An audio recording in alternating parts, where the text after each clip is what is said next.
7 znakov toho, že chudnete, ale váha vám nechce ukazovať žiadnu zmenu.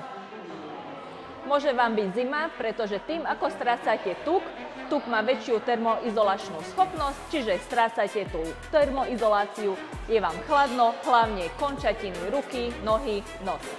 Ráno máte menší problém vstať z postele, pretože máte stabilnejšiu hladinu cukru v krvi.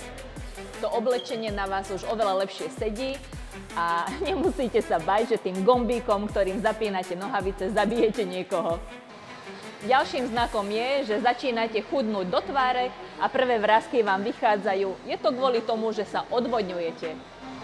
Nepotrebujete po obede o 3:00 si dávať 56. kávu, pretože máte dosť energie.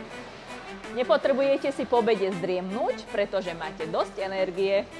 A ďalším znakom je, ktorý nám neukazuje váha, že ostatní ľudia okolo vás si všímajú, že sa scuciavate, že niečo sa deje s vami, že máte inú formu, krajšiu, chudší ste, lepšie vyzeráte, máte viac energie a máte väčší úsmev na tvári. Čaute!